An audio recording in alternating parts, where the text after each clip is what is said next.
Your kids are a burden, they don't belong here. My dad yelled at family dinner. My sister smirked, don't forget to pay my rent by the end of the month, but when I walked out and cut them off completely, I got 43 missed calls. I had spent years believing that family meant sacrifice. That it was normal to give until you bled because, in the end, love was worth more than money. Right?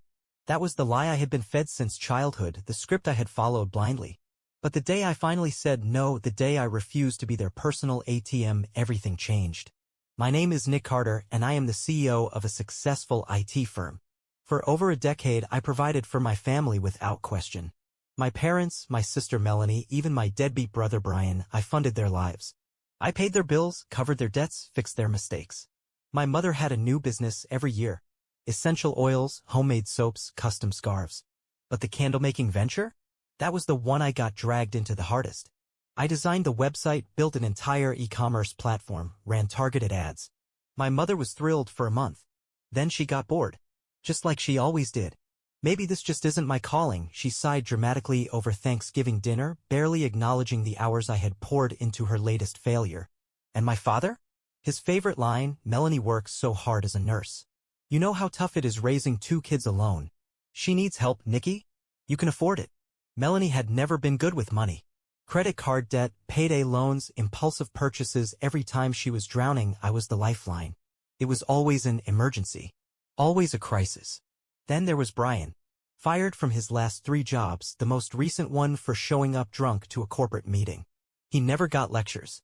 Never got guilt-tripped. Because he was going through a rough patch. But me? I was the golden goose. The one who had made it. And apparently success came with a price, my freedom. It wasn't until my own sons were growing up that I finally saw the truth. My parents barely acknowledged them. If I asked for help watching them? Oh, Nick, maybe you should hire a nanny. We're too old for this. But if Melanie needed a babysitter? They dropped everything. The final straw came when I refused to fund Melanie's latest financial disaster. And suddenly, I wasn't family anymore.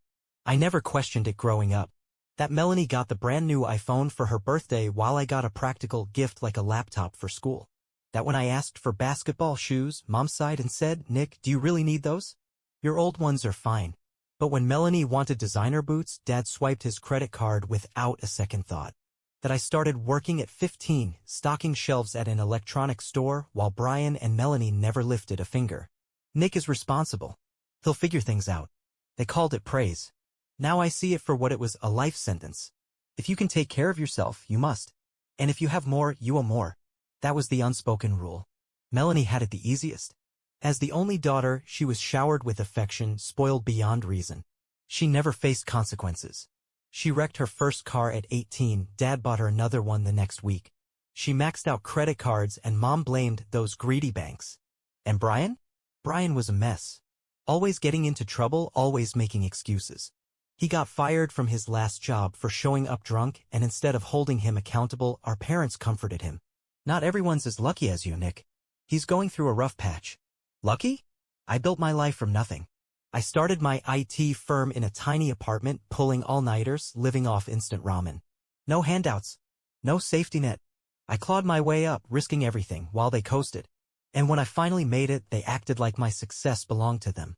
We're so proud of you, son. You're doing so well. And you know, family takes care of each other. That was always the line. The guilt trip wrapped in praise. It started small, little things here and there. Melanie needed help with rent just for 1 month. Brian had an overdue credit card bill. Mom's car broke down. Dad's roof needed repairs. And I could help. I was making 6 figures after all. At first, I gave willingly. It felt good to provide. To be the successful son. But soon, the asks became expectations. Melanie stopped even pretending to struggle. She booked spa weekends and took trips to Cancun, and when I raised an eyebrow, she scoffed, God, Nick, I need a break. You don't get it, you don't have kids.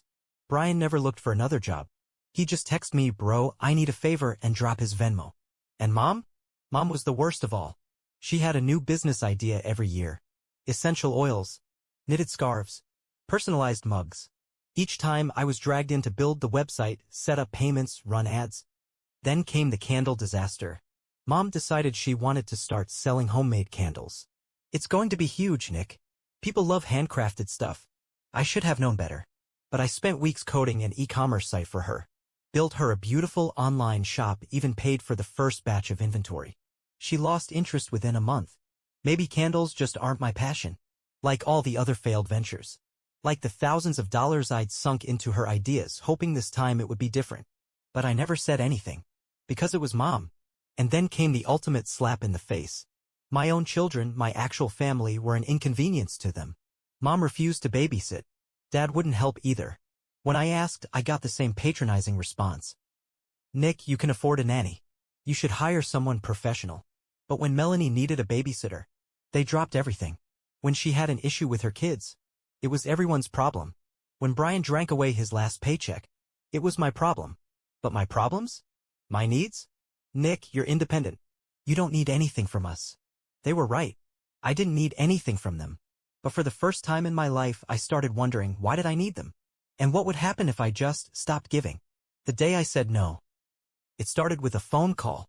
I was in my office wrapping up a call with a major client when my phone buzzed with Mom's name flashing on the screen. I almost ignored it. Almost. But the thing about my mother was, if you didn't answer the first time, she'd just keep calling. And calling. With a sigh, I picked up. Nick, sweetheart, we need to talk. Her voice was sugary sweet, the same voice she used when she wanted something. What is it, Mom? It's your sister. She's in trouble. Of course, she was. Melanie was always in trouble. What now? I asked, already knowing I wouldn't like the answer. She lost her job. I leaned back in my chair, exhaling slowly. Let me guess, I said, rubbing my temple. She needs money. Mom hesitated. That slight pause. That fraction of a second where she realized I had caught on. Well, it's just temporary, she said quickly. You know how hard she works. She's been juggling the kids, the house, it's been so stressful for her. No. Silence. A stunned, unnatural silence. What? Mom finally said, as if I had spoken a foreign language. I said no, Mom. The words felt strange in my mouth. Unnatural. Like breaking a script I had been following my entire life. Nicholas, she has 2 children. How can you be so heartless? She also has an ex-husband who pays child support, I shot back. And 2 parents who could help.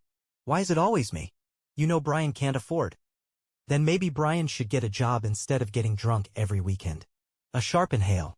Nicholas, this is your family, she said, her voice turning cold. No, Mom, I said, my voice just as icy. I was your bank account. And I'm closed for business. And for the first time in my life, I hung up on her. I expected guilt. I expected doubt. But all I felt was relief. And then the storm came. The fallout. The next morning, my phone was a battlefield. Missed calls. Voicemails. Furious texts. Dad, you are abandoning your family. Unbelievable. Mom, I can't believe how selfish you've become. Melanie, wow. Just wow, Nick. After everything I've done for you. Brian, ironically, was silent. Maybe because he knew this had been coming. And then the final message. Mom, your father's in the hospital. I hope you're happy. My stomach dropped. The hospital guilt trip. When I arrived, Melanie was already there, pacing outside Dad's room, her arms crossed tight. The moment she saw me, she scoffed. Oh, look. The golden boy finally decided to show up. What happened? I asked, ignoring her tone. Mom stepped out of the hospital room, her eyes red but calculating. He had a stress episode, she said. From everything you put him through. I let out a bitter laugh. Oh, so this is my fault? Melanie glared at me. You abandoned us, Nick. You just cut us off like we were nothing. You were nothing to me, I said flatly. Nothing but parasites.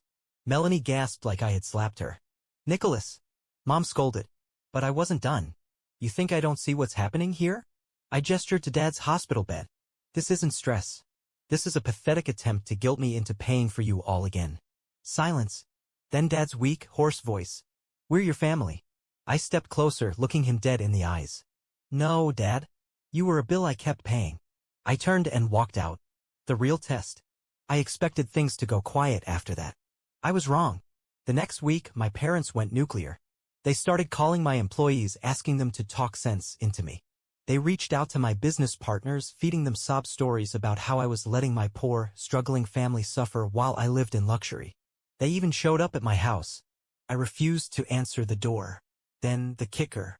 Mom texted me a bank account number and a single message. Just send what you can. We'll forgive you. Forgive me? That was the moment I knew. This wasn't about love. It had never been about love. It was about control. I blocked their numbers. Every Single. One. And just like that, I was free. The one I didn't expect. A week later, someone knocked on my door. It was Brian. Sober. He looked different. Tired, maybe. Older. "I know what you're thinking," he said. "And no, I'm not here for money." I crossed my arms. "Then why are you here?" He exhaled slowly. "To say you were right." That caught me off guard. "Come again." Brian rubbed his face. "After you cut them off, they turned to me. Started demanding I help. Like I suddenly had a trust fund stashed somewhere." He laughed bitterly. "When I told them no, Mom lost her mind. Called me a disappointment. Said I wasn't a real son if I wouldn't sacrifice for my family." I stayed silent, because I knew exactly how that felt. Brian shook his head. "They don't love us, Nick. They love what we give them." I studied him carefully. For the first time in years, Brian wasn't just the screw-up brother who wasted his chances. He was someone who finally saw the truth. "So what are you going to do?" I asked. He shrugged. "What you did. Walk away." A part of me wanted to tell him it was too late, that he had spent too long on their side. But another part of me, the part that still believed people could change, offered him a beer instead. "You should have never pushed me." For years I ignored the signs. For years I told myself that my family loved me, that I owed them for raising me, that it was my duty to take care of them. But the moment they suggested I should hire a nanny for my own kids instead of expecting my parents to help, that was it. That was the moment they made their biggest mistake. Because in that moment, I saw the truth. They didn't see me as their son. They didn't see me as their brother. They saw me as a wallet with legs. And I was about to show them exactly what happens when you bite the hand that feeds you. Step 1. Cutting them off completely. Blocking their numbers was just the beginning. I made sure they had no access to me anymore. Changed my email. Cut them off from my business contacts. Warned my assistant not to accept any calls from them. I even changed my home security system, just in case Mom got any ideas about showing up unannounced. And then I waited, because I knew they would come crawling back. I didn't have to wait long. Step 2. Making them pay literally. A month passed. Then came the first desperate email. Mom's email. "Nicholas, we need to talk. Your father is struggling with medical bills, and Melanie is at risk of losing her apartment. We are still your family. You can't just abandon us." I smiled, because what she didn't know, I had already spoken to Dad's doctor, and surprise, surprise, he was fine. No serious medical issues. No massive hospital debts. Just another lie. Melanie's apartment? Oh, I had checked.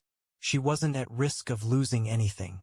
She had just spent too much on luxury vacations again and wanted me to cover it. So I ignored the email. 2 weeks later, they tried again. Dad's email.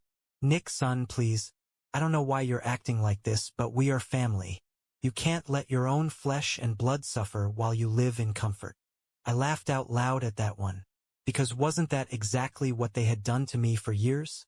But now that the money had stopped flowing, they were suffering. Good. Step 3. Destroying the illusion. The final straw came when Mom showed up at my office.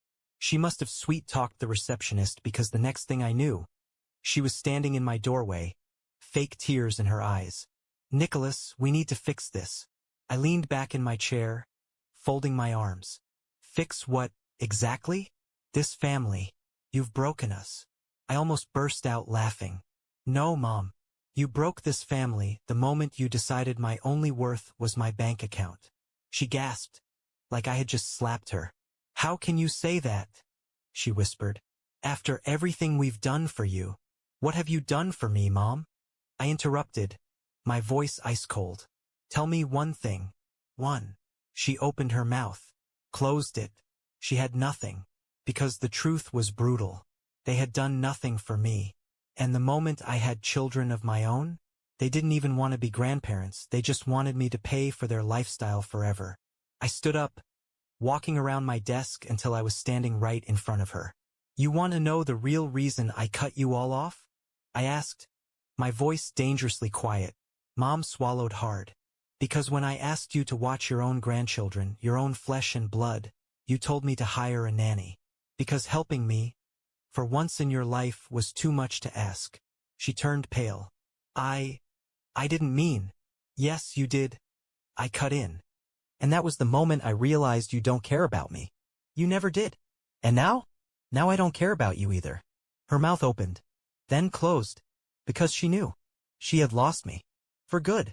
She tried one last tactic, tears. Nikki, please, we're your family. I smiled. Not anymore. And I called security to escort her out. Step 4, the final blow. The next day, Dad called Brian. Desperate. Begging him to talk some sense into me. And Brian? Brian laughed in his face. Nick was right about you all along, Brian told him. And I finally see it too. So guess what, Dad? I'm done with you too. That was it. That was the real end of our family. Because now, they had no one left to leech off of. And without my money, without my support, they crumbled. Melanie's downfall. Melanie lost her apartment within 3 months. She called everyone she knew, begging for a loan.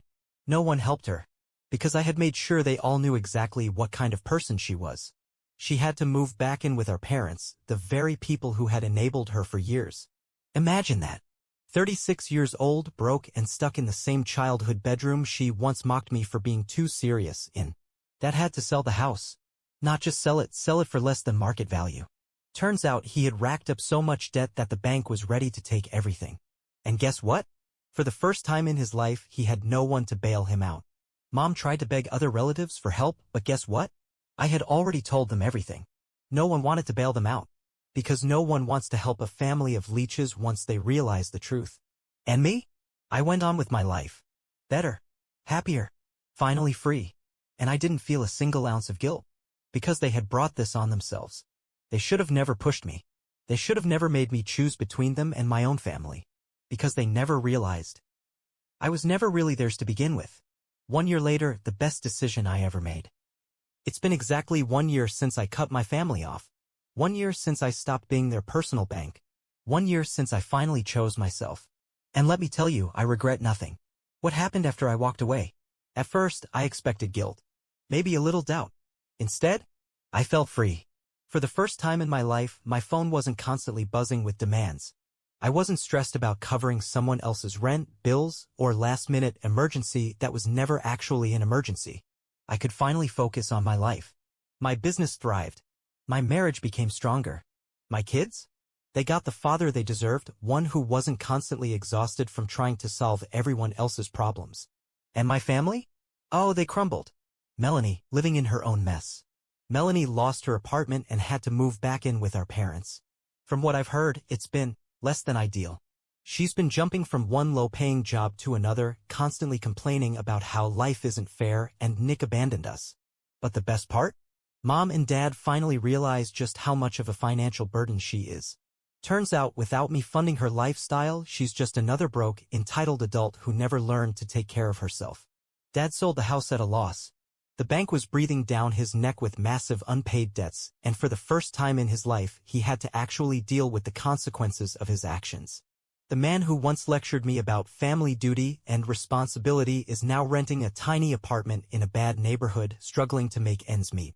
A few months ago, Mom tried one last time to guilt me back in. She sent me an email. Mom, Nicholas, your father and I are getting older. We can't live like this forever.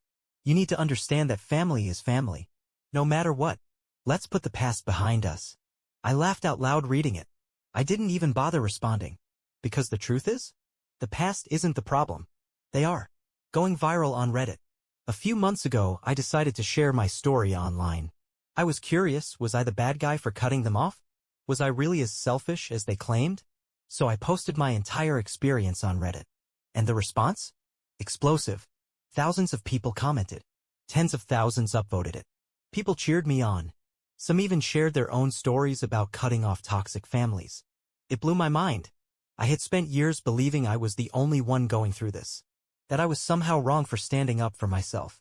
But reading the comments? It confirmed everything. I wasn't wrong. I wasn't cruel. I wasn't selfish. I was just done being used. The final message. Last week, I got one final email. It was from Melanie.